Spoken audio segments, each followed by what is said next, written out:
So I'm just here in the airport in Vilnius in Lithuania.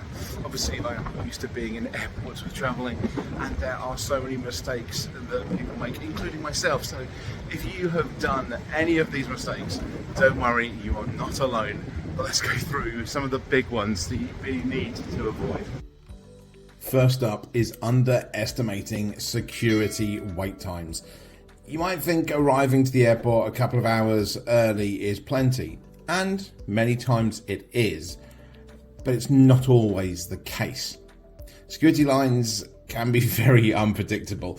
I've been stuck in security lines for an hour, 2 hours before, and then I've gone straight through in 10 minutes. You can never entirely tell because you don't know everybody else's plans. This happens especially during peak travel seasons, anytime around weekends or summer, anything like that, you can see a real increase. The lines can vary dramatically, and it also depends on where you're traveling to. Whether there's been any kind of issue with weather, anything like that can completely change the way in which people are interacting. A line that's 10 minutes long at 6 a.m. can stretch to over an hour at 9 a.m.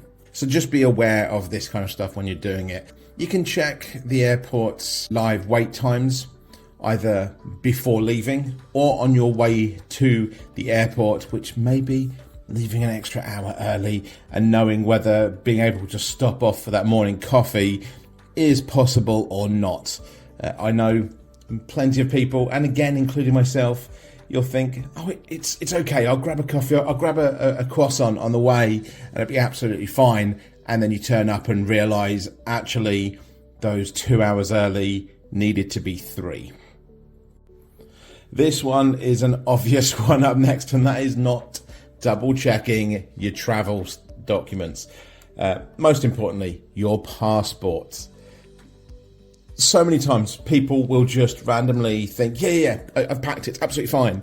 And then at the last minute, you get to the airport or you get to the taxi, or myself, I have been waiting for the taxi to arrive at my house and then nearly pulled my house apart looking for my passport. Make sure that you have all of your documents that you need, whether that's a visa, whether that's passports, anything that you need ready at least a couple of hours before you're even planned to leave. We all know exactly where something is in our own houses, right?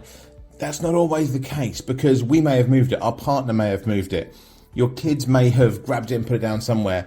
It sounds so obvious, but it is shocking how many people, and again, including myself, can just misplace those documents, and then the last minute it can cause utter havoc, whether that's in your own house, the taxi, or, God forbid, when you turn up to the airport. Now, obviously, the airport one is the one where it's even worse, because if you turn up at the airport without your documents, you're kind of out of it. There's no way back. You're traveling a different day.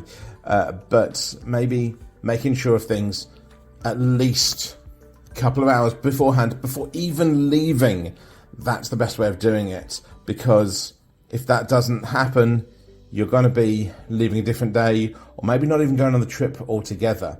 The other thing as well, along with this, is to make sure that you are within expiry dates. Depending on where you're going, your passport will have to be within a 6-month expiry before you can actually travel to that country. So before anything else, when you're actually booking your flight, make sure of your travel documents then as well. Make sure that you are within the right time for it, because otherwise you're going to be in serious trouble when you get to security, and you get to go onto the flight and realise you're not getting let in. So some destinations can obviously require visas, proof of vaccinations, travel insurance documents for some places. So make sure first when you book, a week before, okay, we know where everything is, and then a couple of hours before you're planning to leave, make sure again that you know where everything is and that everything is in order. Coming in at number 3 is one I think, close to my heart, and that is overpacking your carry-on. I get it. You know, we all want to avoid checked bag fees, and if you've ever watched any of my videos, you will know I travel only with my trusty backpack, and I do that no matter where I'm going or for how long. I've travelled for a few days before, and I've travelled for several months at a time, but I never take anything more than my backpack. That's it. I never take any checked luggage whatsoever. And so it can be difficult sometimes to make sure that everything is contained down, and that if you do buy anything, that you can actually still travel with it. I've many times had to wear a couple of extra layers just because I bought them when away, and so needed to make sure of it. But cramming your bag with things like Tetris or your gaming stuff or anything like that, an extra pair of trainers, it's gonna backfire, because airlines, a lot of airlines, some are stricter than others, but they all have a strict size and weight limit for carry-ons. So budget carriers especially are ruthless with this. You have it overweight or oversized. Oversized is the big one here, and it can lead to big charges, especially if you're traveling within short haul. So if you're in Europe, for instance, or even going over to Africa, potentially even to the Middle East, if your travel is within 60 to 100 pounds and you then have to pay out more for a checked luggage, you may find that your checked luggage that you didn't think about because you were just overpacking now costs you as much, if not more, than the actual flight itself. Having travelled extensively across Europe, I can tell you none of my trips across Europe have been as much as one fee for checked luggage would be. In fact, even a trip over to Jordan would have been the same price. So it can be a big thing if you're budgeting for your travels and you're working within a modest budget when you're doing this. So fumbling with overstuffed bags can really mess you about when you get to the airport. Also, if you're messing about with that and it comes to security checks, makes it way harder to get to things, and actually makes it way harder to repack. If you've packed everything down, you've got that last minute, and then for whatever reason your bag is pulled up and you have to check on stuff, getting that done again, ready for when you board the plane where they could check the sizing, it's going to mess you up again. So pack light, especially if you're doing this on a budget, as most of you will know that if you're return viewers is my default when I travel. You know, pack smart as well. Use packing cubes to organise things efficiently and keep the essentials like passport, wallet, any medications, chargers in an easy access pocket or on yourself. If you wear a jacket, for instance, a long jacket maybe, a hoodie, anything like that that has extra space for you to carry things, do that. You can carry a charger, you can carry a charging brick, you can carry your medications, your passport, wallet, all on your person. So if there's anything extra that may just push you over that sizing when it comes to the desk before getting on your flight, make sure you've got it on yourself. If you want to take an extra t-shirt, hey, maybe wear it and then give it an extra clean when you're overseas, more than just trying to overpack the bag. This one is a big one for me because I have been caught out. Luckily, I have never missed a flight because of this, but if you ignore the airport layout and then subsequent potential gate changes, you could be in trouble. Many times I have got to the airport incredibly early. I've been way earlier than the 2 hours I spoke about earlier. I've made sure that I've travelled there so that I can maybe have a nap at the airport, have a coffee, chill out. And I know where the gate's going to be because all of the travels to this particular country are from this gate. So I don't have to worry about it. Or, well, everything seems to be here, you know, gates 1 to 28 or over there, gates 30 to 45 or way over there, but it's never going to be over there. And then you're a bit drowsy, you wake up and see there's a gate change. Or after having a coffee and chilling out watching some TikTok, there's a gate change. And now you have to sprint a mile to get to the right gate. This is something that happens so often, and I have done it. I have done it so many times, and I have literally had to sprint when there was a final call for my gate when leaving. It was not fun. I was in the part of the airport that I was told. Everything showed. Even the app of the airline I was using showed me there was going to be one gate. Then I had a little nap. And suddenly, last call. Now, if that last call had been where I was, wouldn't have been an issue. I wouldn't have worried. There you go. There's my details. Let's get on the flight. But it wasn't. It was the other side of the entire airport. And I had to sprint. I was basically on my knees by the time I got to the gate. And luckily, I was just in time. They looked at me with some mercy and allowed me to go through. But this can cause big issues. This mistake is such a regular one. You end up relaxing too much after clearing security, because that's the big one, right? That's the one we have to worry about. But if you assume you're in the clear, you can be in trouble. Gates can change frequently. Even if your app from airlines say one thing, it can very easily change. Especially in large hubs like JFK, LAX, or Heathrow, you're going to be looking at some gate changes there. So as soon as you're through security, check the airport monitors, keep refreshing the airline app for gate info. And like I say, even if you think you're at the right gate, just keep double checking.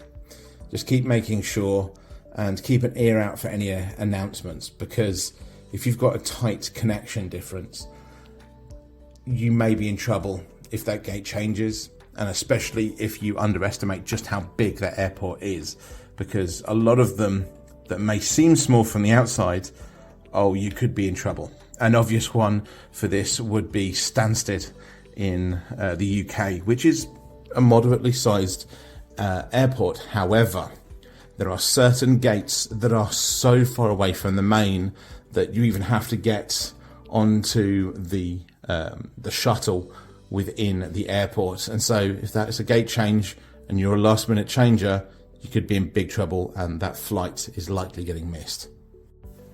And the last one, possibly not the worst, but one that can cost you a few extra pennies when you're not thinking about it, and that is forgetting about the currency exchange.